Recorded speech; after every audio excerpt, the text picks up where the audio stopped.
Hey, everybody, welcome to this week's Fateless podcast episode. It is episode 100. So we thought it'd be fun to just bring on the founders here. We've got Sham, Dan, and Simon. So yeah, I'll just let you guys kind of say hi quick, and we're going to have a fun chat about a bunch of different topics. So what's up, Sham? 100, man. That's crazy. It's crazy we've done 100 podcasts. Like it's not even just like 100 videos we've done. I don't even, how many videos have we put on the channel at this point? Do you guys know? Oh, it's a lot. What's the number? Yeah, it must be like I'm not close to sure. 220 or something. I would have thought well over man. 200. Yeah. Yeah. 200. So 200, man, it's crazy. I keep looking back and just thinking like, I can't believe that we're at this point now. You know what I mean? Yeah. I'll pass it along to you guys though. Yeah, what's up, Dan? Yeah, I mean, yeah, it's insane to see that as you said that we're at 100 podcasts. That's 100 weeks, because I think we've consistently put out one podcast every week for the past 100 weeks. We may have missed 1 week, but we've been pretty darn consistent. Yeah, and I think as well as that, there was like a double one when we did the live one in person with Justin and that was fun. guys. Oh man, I forgot about that. Good reminder. Yeah, so it's I mean, yeah, it's crazy, right? Looking back, and just before we got started here, I said, well, can we actually remember what we talked about in the first one, and kind of where's the project and the game and the journey taken us over the past 100 weeks, I guess. But yeah, so here we are, the first podcast of the new year as well, 2026, which is huge, because obviously we'd love to be putting a game out very, very soon for you guys. It's happening as well. So Yeah. But yeah, Simon, how was your Christmas and New Year? Really cool, man. Yeah, really cool. It's good to get a few days like chill, even though I was talking to my brother about this. Loads of people I know, they're off from the 21st or 22nd through to the 5th of January. Right. And that's what I used to be in that world, right? It used to be like, yeah, you break up, you've got a couple of weeks or a week, or it depends how Christmas falls. And you'd be like, gets to this sort of point, you're like just counting down those days to going back to work. And it's like, crap, it's really soon. I don't feel like that anymore. Like in this type of job, I'm literally like, obviously we've been cranking over the holidays anyway, trying to move towards the next build and that type of stuff. But I'm like, yeah, I can't wait for the rest of the team to be back, moving on again. So it's definitely a different feeling. But yeah, it's actually mad. Like 100 podcasts. So it's basically been doing podcasts for 2 years straight at this point, which is very cool. Yeah, we're not even far away from our 3-year anniversary as a company, right? So we're only a few months away from that. So yeah, it's been a wild, 2.5, 3 years. So yeah. It's crazy that it's been that long already as well. It doesn't feel like it. It really doesn't. This is the thing. I keep thinking like, all right, yeah, we're like like a year in or whatever. No, it's not even close. Like I don't know why my brain doesn't want to like process the full length of the time, but like it maybe part of it is kind of like, to your point, it just always it feels fresh. It feels exciting every day. I wake up and I'm kind of like. I'm like looking on Discord. I'm like, who's on right now? Who wants to chat? Who wants to like? You know what? One of my favorite times, and I feel like I do this to you guys as well, but it's when one of you posts like, "Have you seen the build today? Check this out!" And it's like there's new things in, or like there's optimization pieces in, or like the new player journey, like that intro to the game is like cranking up, and you're just like, wow, this feels amazing. But then we're at Pocket Gamer almost exactly a year ago, right? Yeah. Just under a year ago, and we took the build on our phones and we were showing people at that event. And at that time, I was like, "This feels good. Like we've really like taken it up a notch, and we've got something we can show that we're proud of." And if I compare that version of the game to what it is today, it's like it's a different game. It like that game that we were showing then was trash in comparison to what we've got right now. So it's very exciting. It's very exciting. Like it's funny that you said about the whole like you look forward to us posting that, because I realized the other day, it was literally yesterday, right? I posted to you guys a whole like list of things that I'd been doing the night before. And without realizing it was New Year's Eve, and then I was like, at the end of it, I'm like, oh yeah, and by the way, Happy New Year. Yeah. But it's just like I was on the build and I was doing X, Y, and Z, and I think this is great, and I think we can maybe improve that, and then it's just like, oh yeah, actually, Happy New Year as well, guys. By the way, right? Yeah. Yeah. Well, I know Brad's got a bunch of questions for us to like move this along. So we should, let's do it. before we just like chat away, let's throw it back to Brad to like give us some structure here, because it'd be cool to like, touch on some specific points. So that's what the viewers want to see. Cool. Yeah.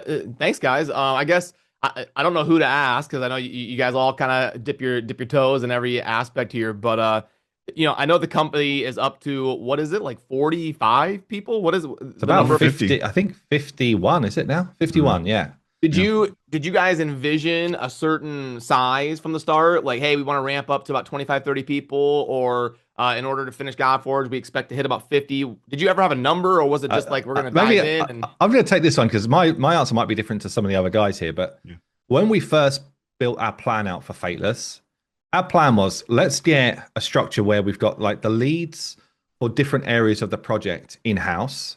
And then we've got some team members that support those leads. But the majority, like vast majority of our team, we just expected to be outsourced. And that's how we started, in fairness. Like we outsourced probably like 90% of the team, if not more. And it was a case of, right, we're going to rely on other people's expertise to be able to take this game over the line. And I think what we've learned over, 2.5, 3 years is actually that's not the right approach for a long-term studio that's going to really make waves in the industry and have real credibility. Plus, when we get to moments like now where we're pulling a build together and it's like, okay, look, it's much easier to drop a message to someone who's on our team that's like properly invested in the project and say, we need to sort this thing out. We need this thing sorted out by Monday. And we all literally, we've got a place in our Discord server called the War Room. We jump in the War Room and we're literally like cranking it out, right? So I don't think I ever thought we were going to be moving up to this sort of number of people. And even when I tell friends and family and stuff, and I'm like, because I talk about it in terms of numbers, but then what does that mean in terms of cost per month? And people, literally their eyes are like bulge out of their face. They're like, how the hell can you sustain that sort of cost as well? Because that's the other side of things that people don't realize. But yeah, that's my view. I don't know if you guys had different thoughts from the start. No, what did you think, Dan? Yeah, I was going to say, I think my comparison at the time was really HH Gaming. And at HH Gaming, we have around, I think we've got 11 people full time. And then we have, again, outsourcers. And the outsourcers was kind of, I think we've got another 8 people or so, if you take into account the outsourcing at HH Gaming. So that was kind of my mentality as to where I thought that we would grow to. That being said, I think what Simon highlighted is when we came to having like real crunch, and I think the first time that we ever did that was when we were trying to get the Gamescom build together. Yeah, true. And it was then where it's like, if people are on your team, you can ask them to do overtime and pay them overtime, and even have them like put in additional hours and then give them back time off. You can't really do that with outsourcers. Obviously, the outsourcers can go and ask their team to do that sort of thing, but you don't have the same commitment from the team as when you've got it in house. And I guess that was probably the point when I realized that, one, we needed a bigger team in house.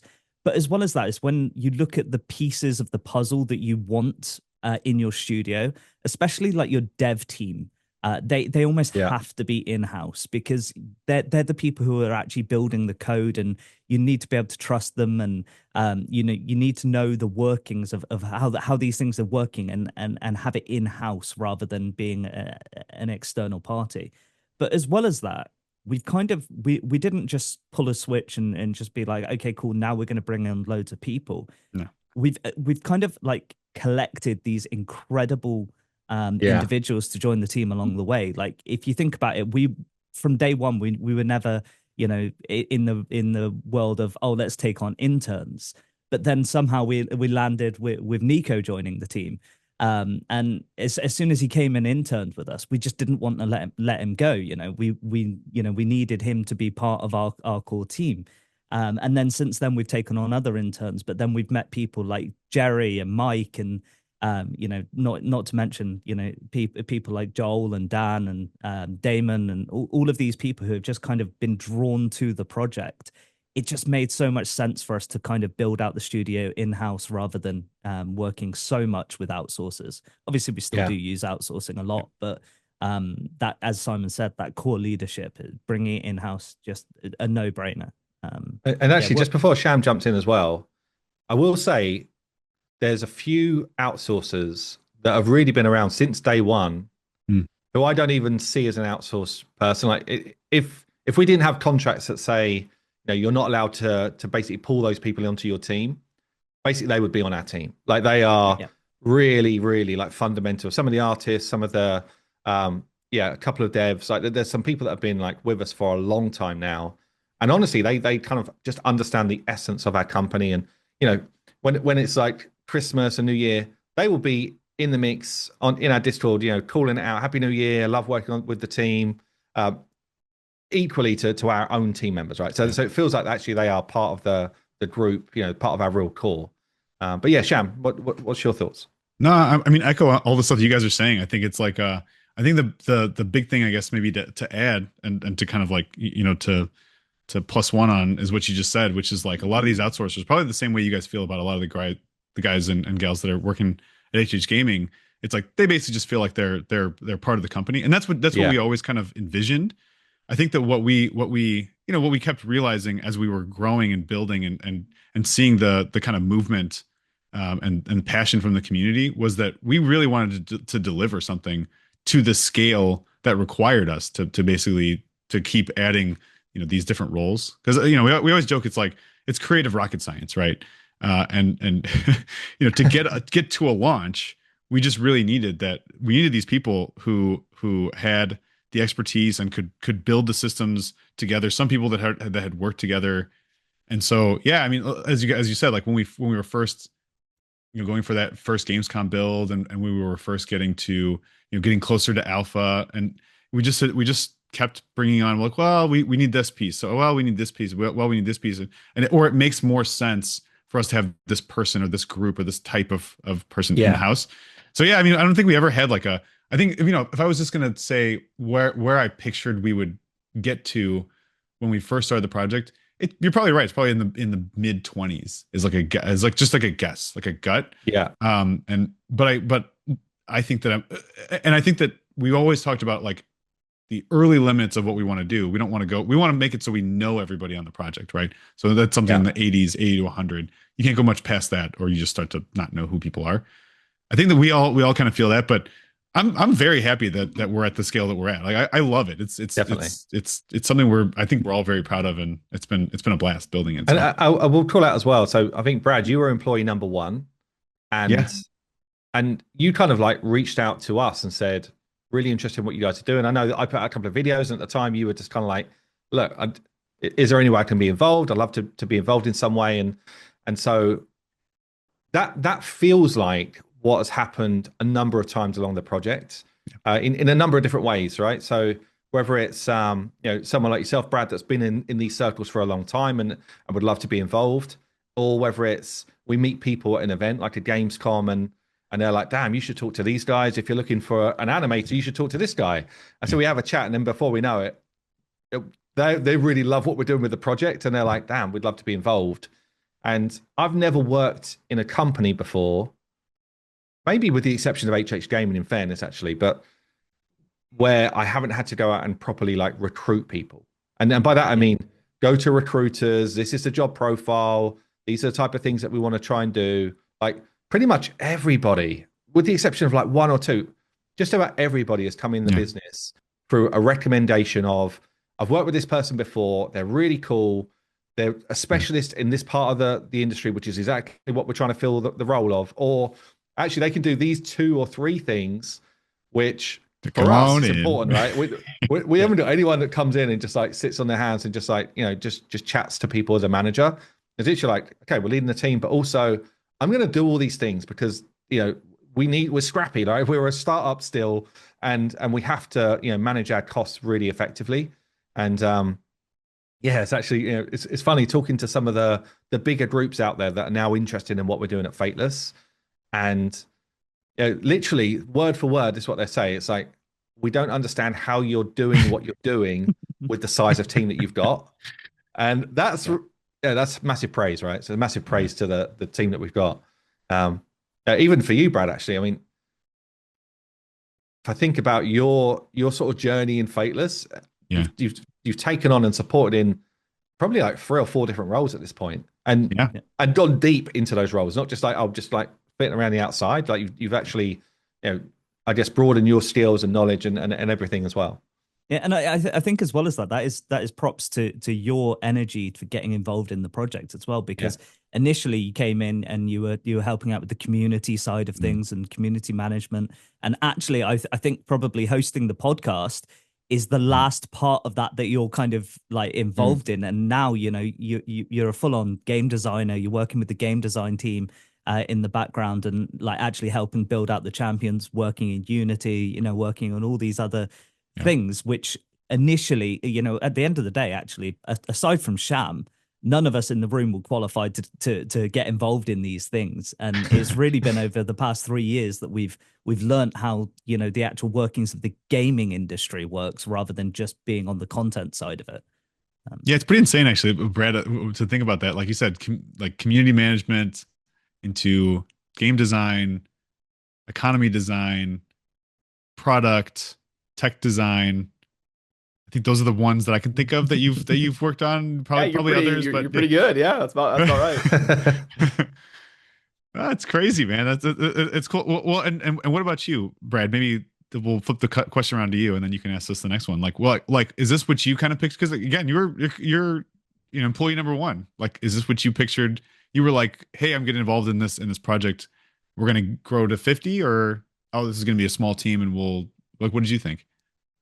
No, honestly, it's been about what I expected. Yeah, I expected. I know your guys' capabilities and everything that's happened in the past with HH Gaming and stuff. So I kind of expected it to ramp up pretty quickly and things to go pretty well. So I'm excited about it. It's been really cool to be there from the inception. I think Simon leaked the video in like June of 2023.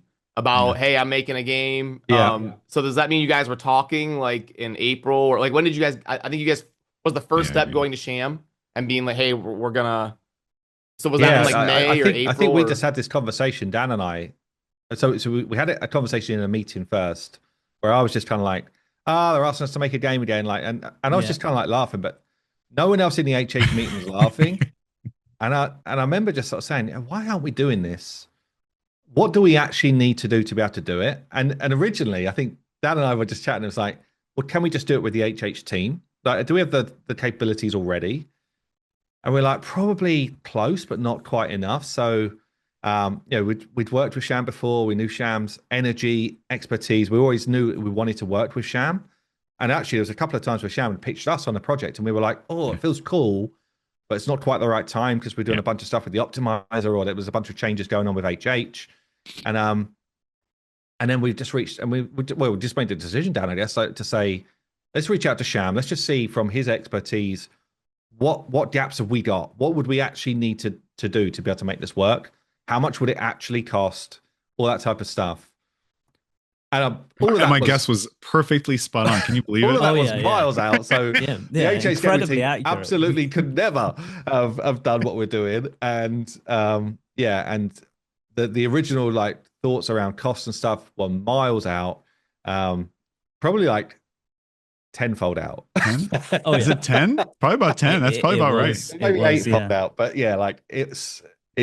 But again, like we easily could have built a game for the original budgets that we thought about, right? And we could have come in with a game that felt like visually was okay and the mechanics were okay and all that type of stuff. 50 odd characters, like a bunch of games do, right? But one of the things that we were really clear on up front was we want to hit visual quality of the top games in the genre right now. We want to have we wanted 300 heroes on launch, but it's going to be more like 200 for our early access. Probably by the time we get to full launch, it might have crept up to like 250. Yeah. But it's but they were the type of goals that we had. It was like we want to make sure that there's enough content and mechanics so that people can really come in and play the game and enjoy it. And we wanted some innovations, all that type of stuff. So there was a whole bunch of, this is what we want for our game for it to be a success, for it to have a chance in this like well-established genre. And so yeah, obviously from I think from your initial kind of fag packet quote of, I think it's going to cost a couple of mil or something like Couple that. mil, maybe. Yeah, I think it was like 1.2 or something we were thinking to start off with. We then in fairness, like, but to your point, I'm picturing like, hey, what would it take for us to make a pretty sweet first game for a studio? Yeah. You know what I mean? Yeah. But then as we like talk through it, and kind of what you're saying, like our vision was like, no, that's not what the community is asking for. That's not what the people what people want. It's not what we want. We want to come in and we want to, like you guys have done for, and it's not what we're known for either, by the way. Like when we did HH Game and Hellhades.com, we didn't come in with, let's just do something which someone else is doing out there. It was like, how do we make this better than what everyone else is doing? What do we need to do to make that happen? And I think we've taken the same approach with the game, and honestly probably ramped up a level from even where we thought we would be. But that's it's funny actually when you compare it to that, because our initial conversation about starting Hellhades.com was it was effectively going to be a place to sell some merch, and we were going to host your videos, and maybe do some written guides, and that was like the initial like core conversation for where that website was going to go, and then Simon was like, "Nah, we're not doing that. We're having a page for every champion." And it's like 5 months of work down. But then when you start doing research, though, Dan, we were like, okay, well, who's doing something like that really well? Yeah, and that's always my starting point. Is like, what's out there right now that feels really cool, really slick, hits us with the right vibes, and we did it with HH, and honestly, we've done it a ton with what we're doing at Fateless as well. It's like people in the community, because they know Raid, they're like, oh, so much of this feels like Raid. It's like, good, firstly, because that's the genre we're building in, and Raid's really successful and it's got loads of massive pluses. But also, I mean, we've done breakdowns of so many games, like over 100, right? Probably over 100 games in the genre and outside the genre as well, but they've got like loose ties. It's like, okay, well, what's really great about this game? What stinks about this game? What would we do differently? All those type of things, so that we're informing ourselves of mistakes that we could be making ourselves, things that we'd love to sort of make almost like first class for the genre, and really sort of making sure that, and even then, we've got this whole massive list of things we wanted in the game, and we're a couple of months or 3 months or whatever away from our early access release, and honestly, the list of things that are in versus the list that we still want to do. That's been quite, that's been quite sad for me personally, because when you set out, it's like, we want to make sure we got all of these features in. We know we can do this best, and all of these things around PvP, all these things around clans or pantheons for us, and pantheon wars. And it's like, okay, well, we're not going to release with all of that stuff, otherwise we're going to launch in 2028 or something. So, the good thing about that, I mean, the thing that I do love about our approach and what we've been doing. And, this is a big thank you to everybody that's been helping us kind of like with the alpha and will help us in the future, is that we make sure that what we put out is excellent. Right. And it might not be the first, like right away. It's like, but we iterate and we get there and it's like, holy shit, like this is something fresh and new and innovative and fun and still, scratches all the itches. And I think this is the right way to do it. Cause I feel like there's a lot of games that come out, and you see, there's a lot of games that don't do that well.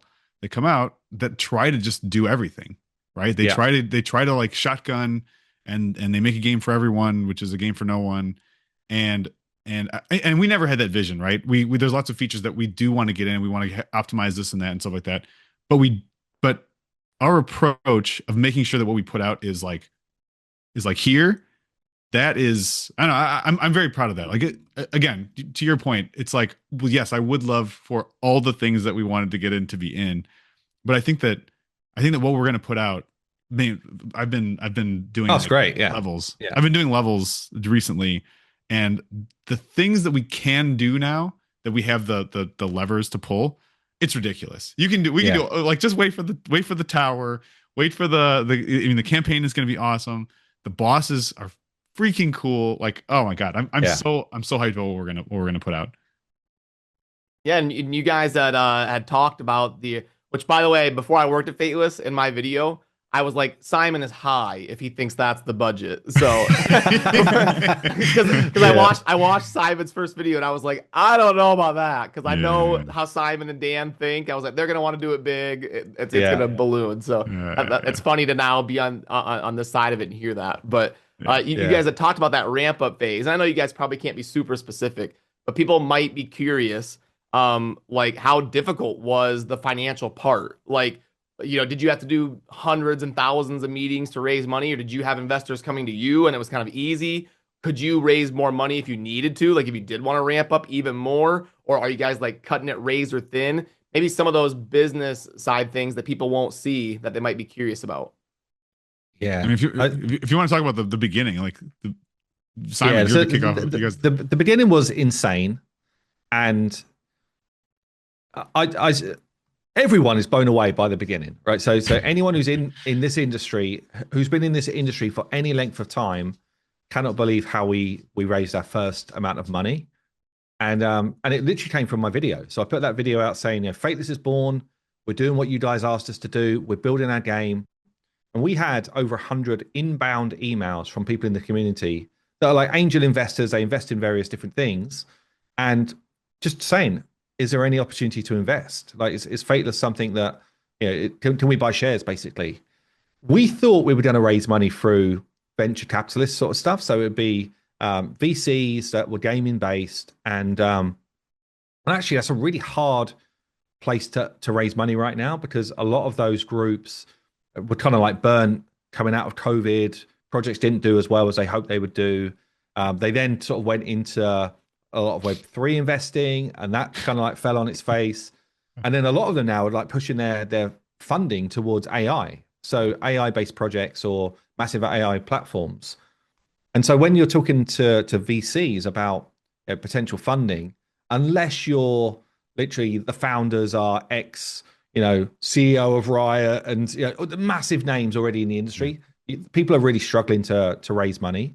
But yeah, so we raised in a 10-week period, which again, it's bonkers, right? So that sounds really long. It's not long. It's very, very, very short. My video to people outreach us for emails. We raised $6 million, and that was like our kind of like base to Fateless, and gave us the ability to bring in the right people, really start to ramp up. One of the things I didn't expect to have to do as much as we're doing is basically always be in that mode of as a co-CEO and leadership group, founder group, we're always having conversations about fundraising, and whether that's like selling equity in the company or other forms of fundraising, like raising capital through debt, and there's all these different things which I hadn't been exposed to nonstop. Yeah. But actually, it's kind of like I think the amount of times it's been quoted to me, always raise capital when you're in a good spot to raise capital, because you will need it. And get yourself this kind of like big war chest of capital to be able to do what you want to do. If we really think about what we're trying to do here, it's compete with massive companies, right? It's compete with the Scopeleys, the Plariums, the who else? Anyone, Lilith. There's a million of them. Tencent, like anyone that could just throw infinite money at a project to try and get it started and get it out there, or to continue to grow a game that's already really popular. That's who we're trying to compete with when we actually go live. And those people spend upwards of 10 million a month in marketing. Like that's silly numbers, silly amounts of money. Right. In a month, they spend over our initial capital raise. For us to be able to compete with that is basically impossible unless we are always in that kind of like mode of we've got a great product to show you. We're constantly in that space. So that for me has been tough, but I feel like we've got a great story, and people love the story, and they love the fact we've got this great community. And we probably get in front of groups that we should never be in front of, honestly. Oh, 100%. Yeah. Yeah. And go ahead. Sorry. I was just going to say, like, I think that sums it up, is the journey to this point opens doors for us with people who really, a company of our size, without releasing a game, without having the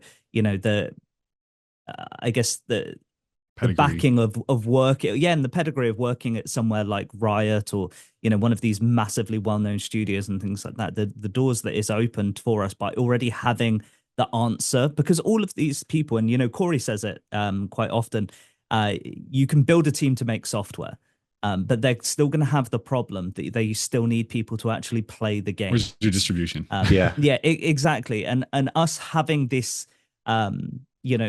route to market that other people haven't had, it just seems like we walk into rooms now and we explain, we've got this audience, we've got all these engaged people, but we haven't launched a game yet.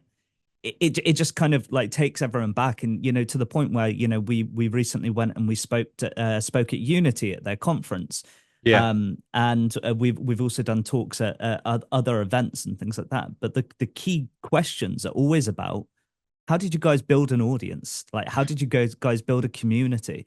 Because actually, the building the game, it's not easy, but it is the easy part of the equation, actually. Which is hilarious because of how difficult that is. But yeah, it's so difficult. Yeah. But yeah, Sham, I don't know if you've got any insight on that as well. So I mean, but I think you guys are touching on the so that first raise was the $6 million, and then we did a second raise after that, and I think the reason that we were able to do that second raise and continue to have people that in groups that are really excited about it is because this is something that's, like, to your point, is extremely tough to replicate. Like, you can't, software, you hear the term like fast follow. It happens all the time, right? A game comes out, you're like, oh, that's really cool. And then a month, 2 months, 3 months later, new game comes out. It's the same game basically, but maybe reskinned or some adjustments. So, these things are commoditized, and with AI, everything's faster. Everything's a little bit faster. Everything's a little bit easier to do these things. Even, but how do you connect with people, right? And I think that's the magic of you guys, is you've already got this trust and you've got this connection to this community. And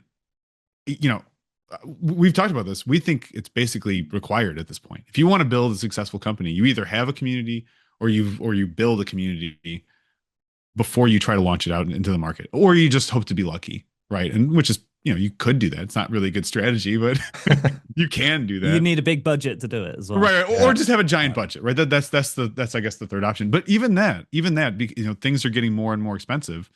Obviously the cost of advertising to the people that are interested in playing your game is expensive. It's hard to find those people, and so having a direct connection to them, I think, is what allowed us basically to kind of go through this journey. Come from, we have an idea, we know what we want to do, there's people that are asking for it, to we're about to deliver it, which, hell yes, we're about to deliver it, and people are interested in potentially getting invested and involved and working with us beyond what we're doing right now.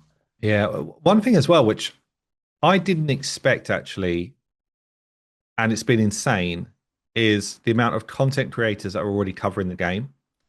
So I've never been involved in like a really early, maybe you have actually, Brad. I've never been involved in going into a studio, a year or 18 months before they're due to release their game, and seeing it being built, and starting a YouTube channel, all that type of stuff.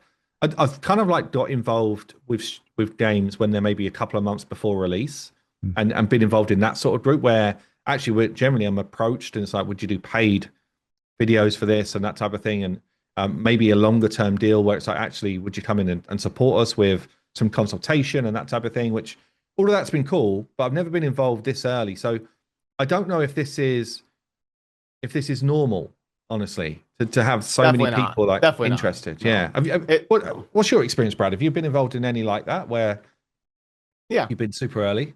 Yeah, typically you'll start to see it ramp up maybe like 6 months before release. Like, once there's a beta that players can play, and we saw this with like Diablo Immortal and Warcraft Rumble. Like once people can play something, you start to see websites pop up and content creators. But especially for a company that's never released a game. Yeah, we're talking about Blizzard here in both of those. Yeah, we're talking about Blizzard, and this would basically never happen. Like, you think about popular games from small studios, like maybe a Valheim or something. You didn't see people covering Valheim for 3 years before it was released. Like, so this is super, super, super rare. I can't even really think of a comp off the top of my head. in terms of like, 25, 50 content creators covering it for 2.5 years before it was released. Like the exception to this type of thing is like games that were built with like a Kickstarter, right? Sure. So like Ashes of Creation is maybe the only comp in my mind. True, yeah, true. If you have a like, or what was the other one? Anyway, there's been a couple. There's been like one or two of them. Yeah. That's actually a good one because there has been a lot of pre-hype for that game, and obviously that was massive budgets, massive teams, all that type of stuff. It's an MMO. But yeah, I mean that for me has been kind of mind blowing because, and actually I feel really great when I see. I saw a video actually Ragewood put out just over Christmas or New Year, saying he's had this amazing year of growth for him, and like his channel's really grown. We've got a mini game that's out right now. It's a mini game, browser based game, which you can kind of log into a couple of times a day. Surprisingly fun. And he's getting like a few thousand views per video talking about the mini game, and you're like, I love it. I love seeing amazing. that. I love seeing like these different people that are coming out, and they're going to be the main creators for when we launch and that type of thing. And for them, they're kind of still at the start. Really, they're at the start of their journey of we're in early. We're trying to give some information where there's information to be had, but ultimately the game's not out, so we can't really tell you much about the game. We're just excited about the game, and I really love that. I really hope that they flourish into like full-time content creators and are able to do what we were able to do at HH and that type of stuff. But yeah, it's very cool to see. It's very cool to be able to, not just in our own world where it's like, okay, we're growing our company. It's just seeing these other like off spokes of what that means for other people, and websites coming up that are getting good traffic. These YouTubers are right now, they're probably not earning any money really, probably earning very small amounts of money, but there's the potential there, providing we do what we need to do for them to actually be able to move into this, and it'll be of like a full-time career and actually a life-changing move. That's cool. It's very cool to be on the other side of that, Yeah, it's one of the things I remember you guys talking about kind of early in the journey, and early, like not just publicly, not just in podcasts or in videos, but talking about like we, as in you guys were saying this, want to be the catalyst for some of these groups or some of these people to make that shift, right?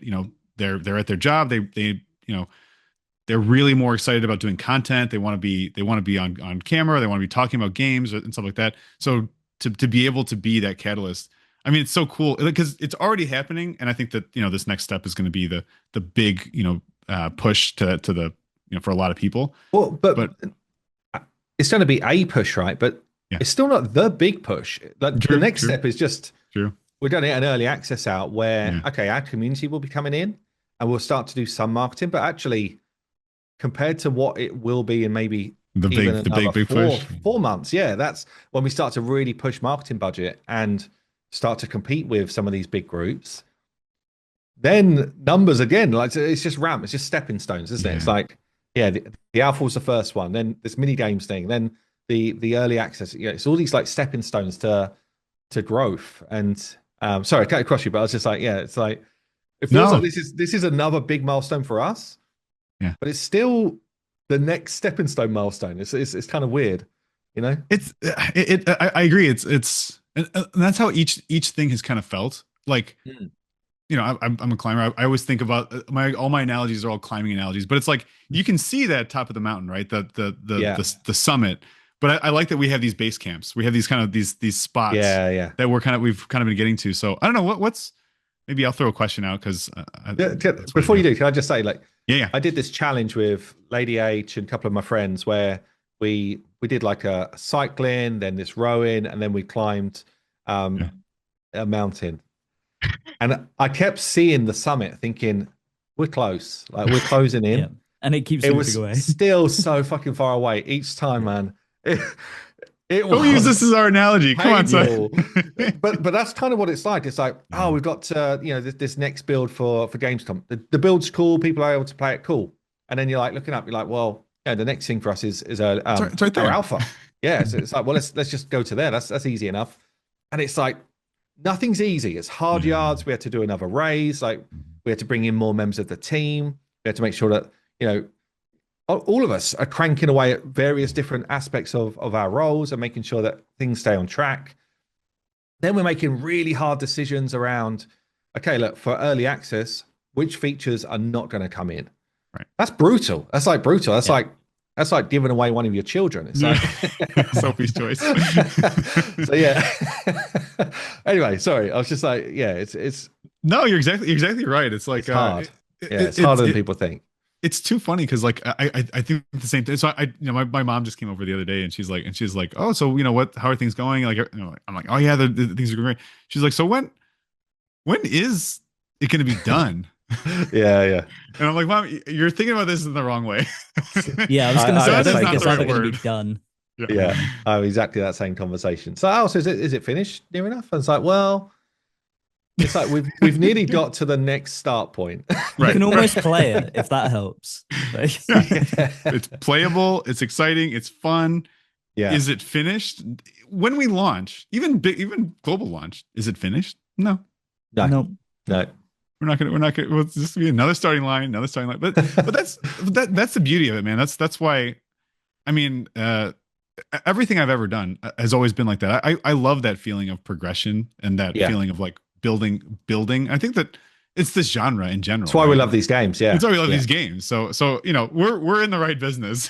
Yeah. We're the right people to be in this business. We love grinding. We don't mind grinding.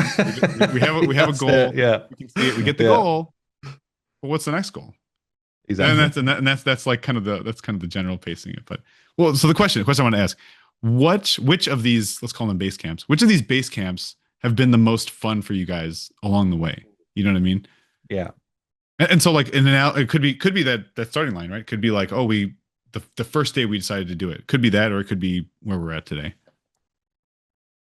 Yeah. Brad, I mean, no. I'll think on it for a minute.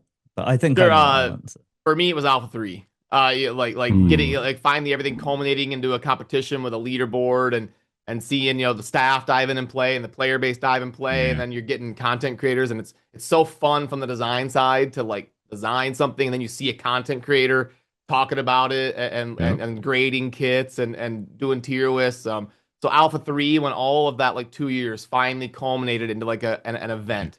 That was for me kind of a highlight so far. That's a great one. That's a great one. I'm sure it was like, I can see the kind of the pride come through whenever I'm like playing one of the characters that you designed.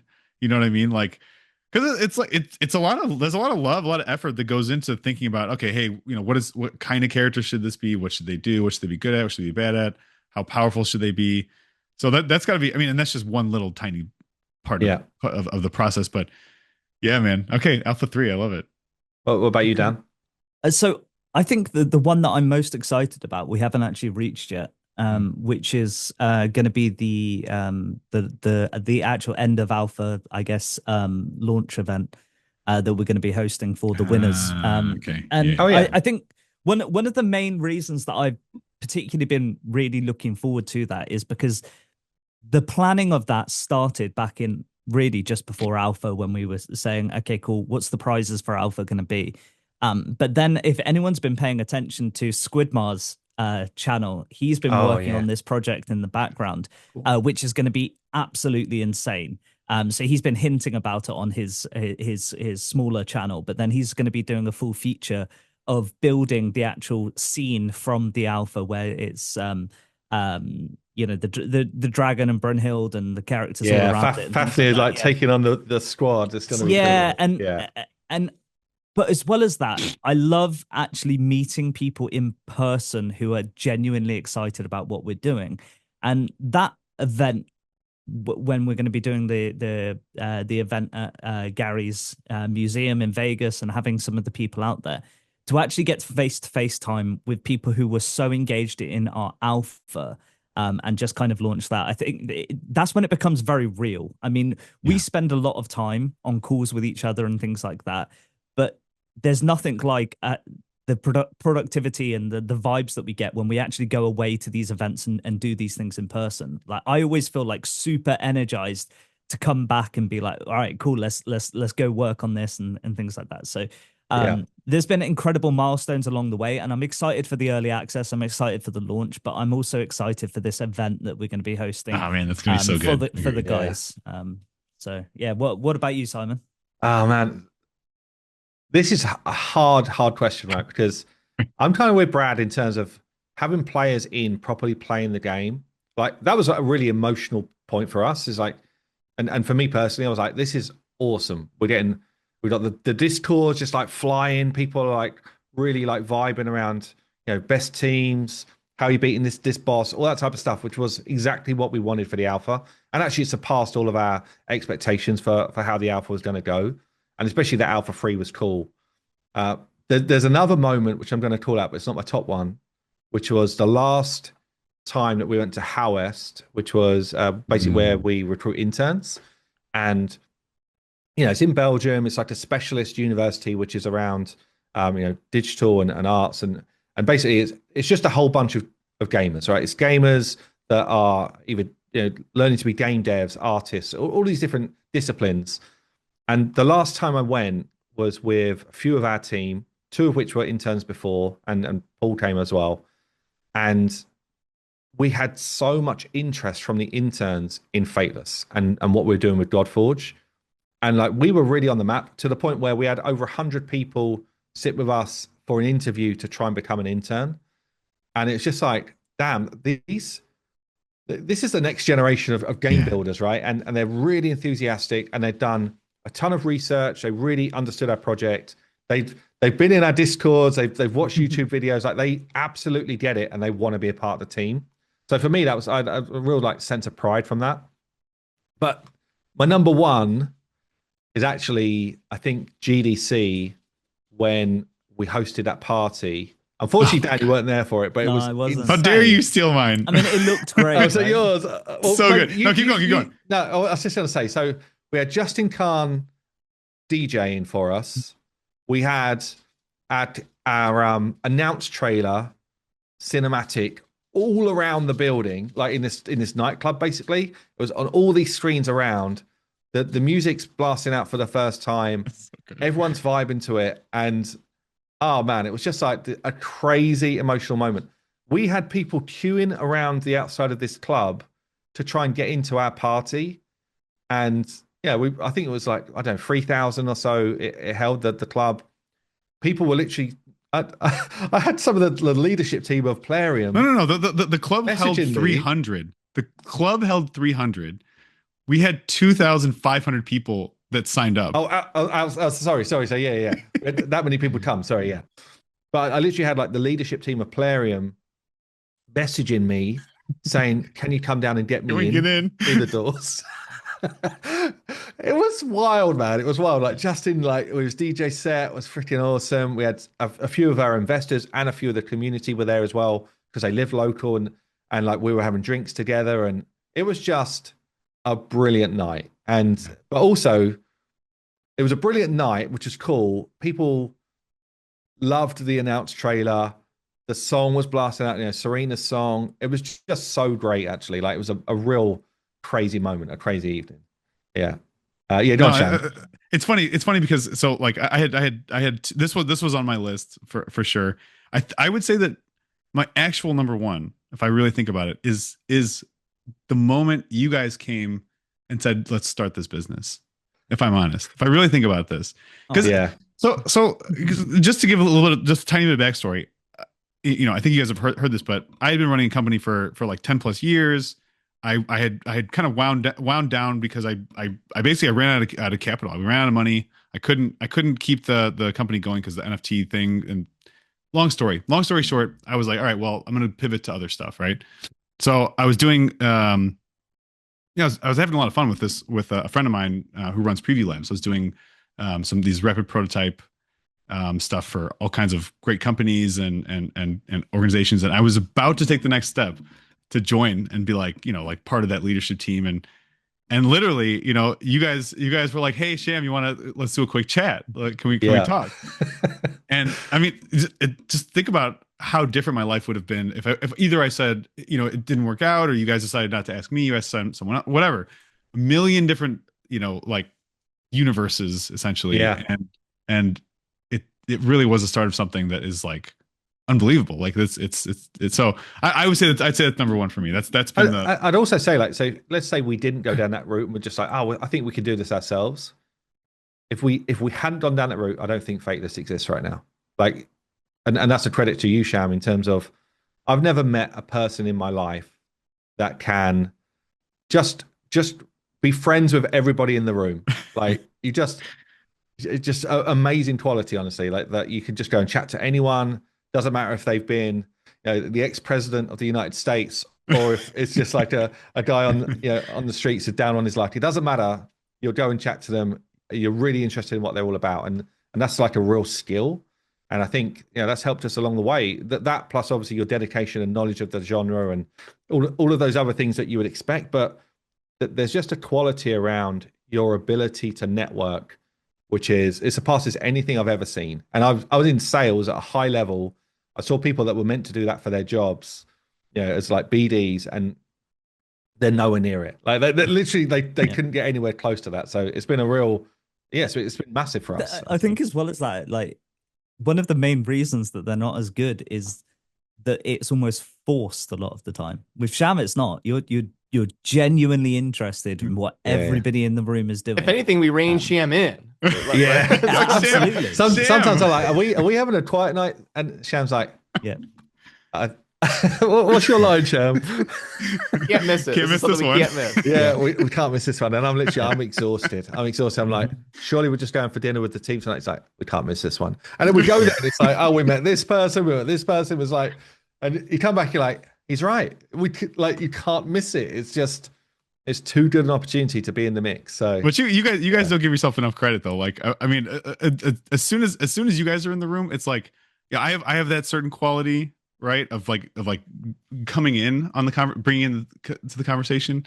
But then you guys are like I don't know, like Simon will come in and always has the ability to make someone laugh and to make them feel really warm and involved in the conversation, which I mean, that's how you connect with people, right? Is like you actually, but again, it's for all of us, it's not forced. I think that's the big thing about, the three of us, just to be real, is that none of this is fake. None of this is forced. This is all very genuine, right? And then Dan will be like, find one person, usually one person or two people, and it's like a quiet, really deep, important. True, actually, yeah. Conversation, but you know what I mean? Like, so it's like, but you need all of that. You can't just have the social butterfly, right? You can't just have someone who's floating around like meeting everybody, right? Yeah. I just hang out with the introverts in the corner. It's like, but yeah. So that's been my favorite, man. I mean, I think the start of all of this, and you guys are my best friends in the world at this point. Like I spend more time with you guys than probably than anybody. And you're coming back to the UK in a couple of weeks. Yeah, coming back to the UK a couple of weeks. Get to hang and get to see you guys in person again. Oh man, I'm so this year. I've been telling everybody that they're like, oh, it's been a rough 2025. Hopefully 2026 is better. I'm like, I don't know, man. 2025 was pretty awesome. Yeah, 2026 is about to be way better. Yeah. And actually, it goes back to what Simon said, that the state of the build and showing people the game at Pocket Gamer last year. The reason that Sham's actually coming back to the UK is that we're going to Pocket Gamer this year as well. And based on when we went to Gamescom the first time.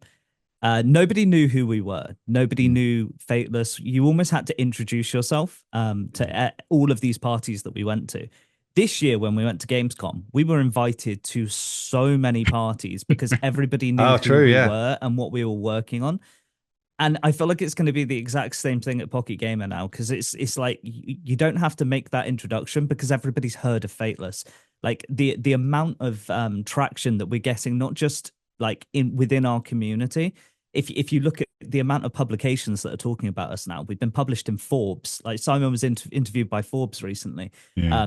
We've been published in like all sorts of like industry leading publications now. Everyone's kind of heard of us, and it is you're starting to feel that energy around the project, not just from our peers and the people within our community, but people within the industry, and that's what makes it really exciting. It's interesting that none of us called out Pocket Gamer last year as our like best moment, but it's a big one, man. We won an award at Pocket Gamer last year. You know, we're kind of like, we spoke at Pocket Gamer last year, which was very cool. Like, there's a lot of cool stuff that was going on around that event as well. But there's just been so many like brilliant things that have happened over the year that, it's hard to just like call out one or two. Yeah, things. or the GDC where we met Justin and Archie. Yeah, I mean, like, someone's giving a presentation and they just start talking about HH Gaming. And then Simon's like, wait a minute. Yeah. And then there was that dinner where literally I'm sitting at the end of the dinner just like talking about, and it was quite a close-knit group, maybe like 15 people on this table. So I'm down one end, it was like a long table, and Sham was actually in the middle. And I'm just like talking to a couple of guys, and they're asking what we did, and we talked about how the company's been formed and all the cool stuff we were doing. And then it was almost like a Mexican wave, you know, when like it goes like flows down the table. Next thing I know, Sham was chatting away about something, and then someone like a little bit further down the table said, like, I know you've just said this, but can you just tell me again? So I didn't really catch all of what was going on. Tell me again about how your studio's been built. And so I start saying it to this guy, and we're trying to get through the sort of bones around what's going on. And then someone literally in the middle of the table was like, whoa. I just want to hear what you're saying. I missed what you said. Can you repeat everything? It was like the whole table on this like real intimate dinner was like just basically vibing off what we were doing. And it was incredible, honestly. Like the energy around the room, people that have been in the industry for a long time, they were working at really cool places, anywhere from like Supercell to one of the guys who was like the founder of XCOM. It was all of these like really cool companies. And that's why I think these kind of like in-person events, they really work for us, because you can really like, people get the energy of what's going on, and it feels so genuine, and there's so much authenticity with our company. And actually some of our friends now that have started up another studio called Antihero, they've got a similar vibe. On, actually. I've got the t-shirt on as well. It's a comfort shirt. But yeah, really good guys. We literally met them when we're out in Barcelona just recently, and met some more of their team. But again, you start to like build these great connections, and that people have got slightly different story or slightly different angle, but ultimately there's a lot of things that we can learn from them, and they can learn from us. So it's been very cool, actually. Like that side of it's been really great. Yeah, I guess I'm trying to remember the other question you had that I was about to ask. Brad, remind me what it was. You were saying you were gonna ask this question, and now I like, after that comment, it like, it just like evaporates sometimes. Yeah, I don't even remember, to be honest with you. I don't remember. It was maybe I'll throw one in then. So what do you think has been one of the most challenging moments so far? We're nearly 3 years in, and there's been some. It's not all been highs, right? There's been some tough stuff as well. What do you think's been like really tough that we've had to deal with? I mean, biggest challenge. I think potentially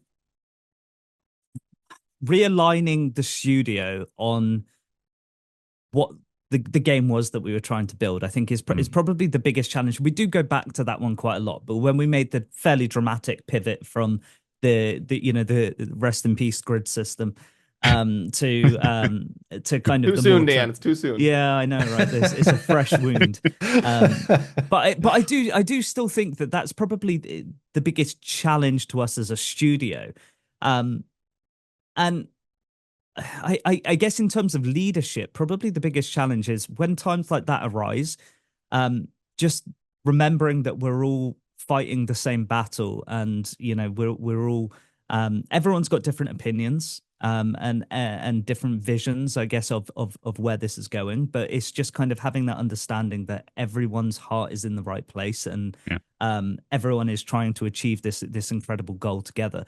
And I do think we do raise it quite a lot. The fact that there's 3 of us in terms of the founding team, it is good, because I think we've become very good within our team of being like, okay, cool, that might not be my opinion, but the other 2 are very committed to this direction, so I'm going to trust them, and we're just going to go with it. And actually, we have really healthy debates about some stuff, don't we, between the 3 of us? Because you might start by thinking, no, that's not the right direction, or I don't think that's right. But actually, when you start to really like talk it through and understand pros and cons, that type of stuff, or what's the reason that we're going to pivot this thing?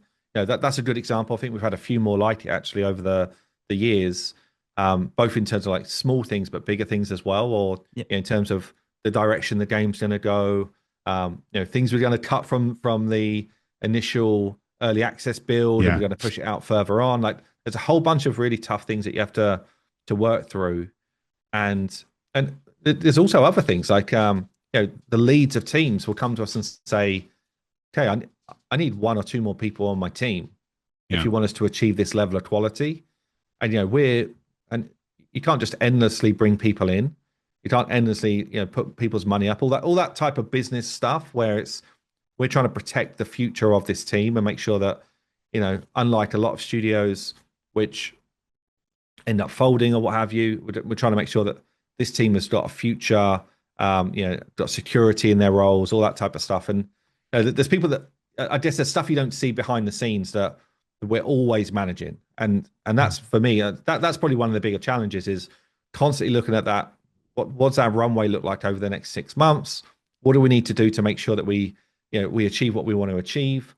Dan, you and a couple of the guys were doing the work around the tax relief. So there's a video games tax relief in the UK, and that's the equivalent for us of basically a month's salary for our whole team, which might not sound like a lot to people listening, but that's massive for us. That's massive for us. That's a lot of money. Yeah, when we're trying to push forward and do what we're trying to do, and when developers say actually we're not coming in on time, we're going to be 2 weeks delayed from what we thought, or 4 weeks delayed or whatever, and it's like, right, well, that's just not good enough. So how do we change that? There's so many different conversations along the time where you're just trying to make the best of the situation and trying to balance between producing the best possible quality product that our players are going to really love and keeping a business running and afloat.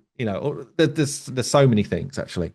It's funny because it's like, I mean, there's so many different layers of things that could be challenges, right? So you mentioned kind of like a design challenge, right?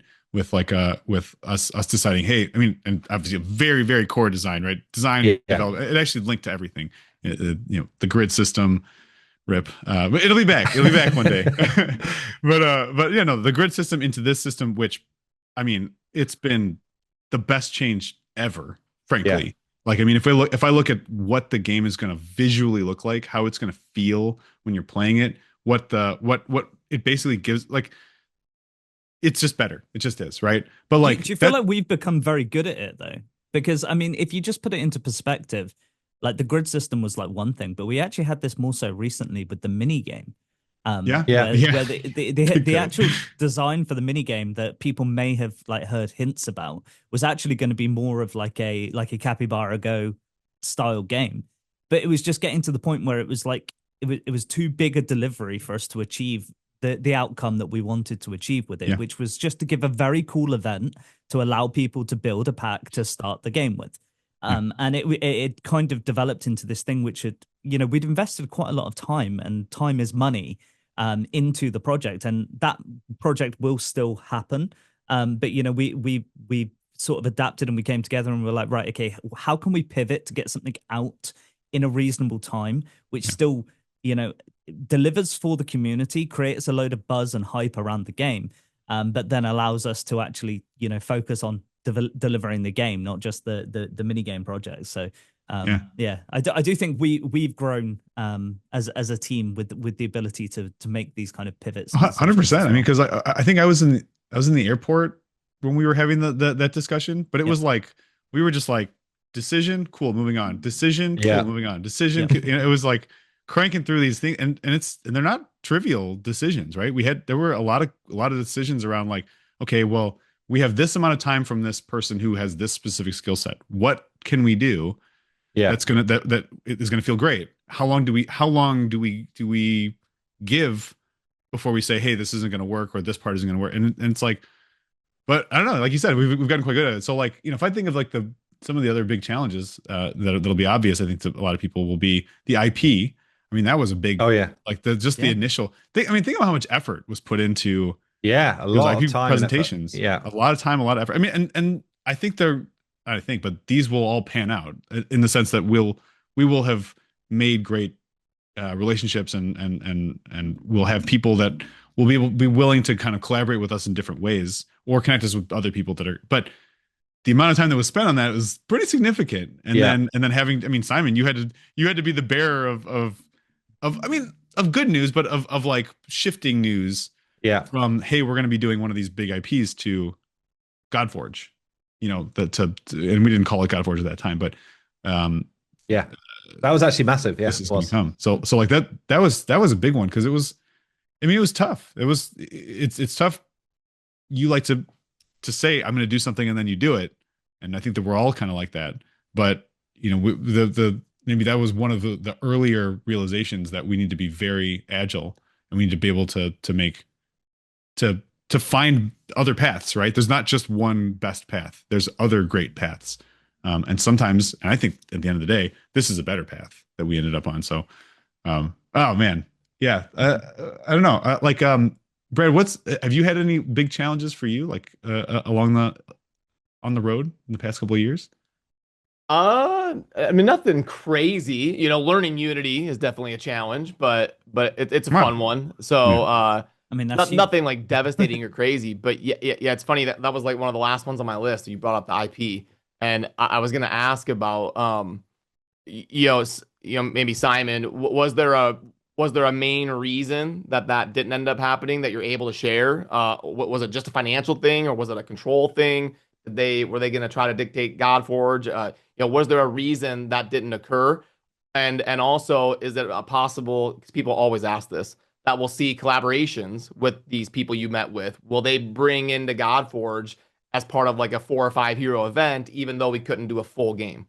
Yeah, so it's a good question actually. So there was a number of different like layers to it. When you start to talk to these groups that own the IP for big well-known IPs, right? So it's certainly in the fantasy world, you can understand who they are pretty quick. I think you did a video, Brad, which outlined the top ones really well, and it was all ones that we'd kind of spoken about actually. So yeah, we went to the point of having in-depth meetings with these groups, doing these kind of like pitch decks, which are kind of like presentations to these groups, which were bespoke per group. With these are the type of we did some like concepting for the heroes, what they could look like, showing the type of games that like I guess comparison games to what we were looking to build, and it went into a lot of depth actually, financial projections a lot, and I guess really what came out of that was either people weren't confident in us, we hadn't released a game before, so it was like for them it was just too big a risk for them to say actually use our IP. It was almost like come back once you've released games and then we would definitely be interested. or it would be a case of the timeline just didn't really work for us, and the ability to share what we're doing didn't work for us at all. That was one of the biggest things. It's like we want to share the development and progression of this game and this company. And most of those IP holders were like, well, if you sign with us, you can't share anything until your game is basically ready. And at that point, even then, we hold a lot of the control, and it just didn't really feel like it was going to be worthwhile for us as a studio that is really well connected with our audience and our community to say, see you guys in a few years. We're going off to build a game. Right. Hopefully you're still around, and then we'll share with you what we ended up with. So yeah, the direction just didn't really fit us. But to your second point, there's definitely great relationships we made initially, which we've carried on. We've met these people again and again at different events. They're always asking about updates on how we're doing. And I think as soon as we get some, well, in fact, already people are very interested, right? So, but as soon as we get some, KPIs around players and engagement, all of those type of things, even what we had from the alpha, they literally blow their minds. They're like, right, okay, let's start to work on a plan. So there's definitely some collaboration we could do. We got some that we would rather do. But again, depends when we want to do it. Probably in the first 6 months of early access, it doesn't make any sense to do that because we're finding our feet. We've got community coming in. There's plenty of fresh stuff to do already. All of that stuff's already happening. So it's more then about when makes sense for us to start to do these type of collaborations, which will be hype moments, or the ability to bring in like a fresh set of players that might not have heard of us before, or all those type of things. A really fun event that we can do, which just kind of like ties in thematically for that time of year. There's a whole bunch of different directions, but I mean, certainly I'm down for it. Like there's some really fun like different IPs I think we could bring in, which would really suit Godforge. So it's going to happen. I mean, well, and to your point, we've already got there's some discussions with some parties that we can't obviously that are already. And then you're not allowed to say, like, this is the annoying thing. You sign all these NDAs, you're not allowed to say like specifics on it. But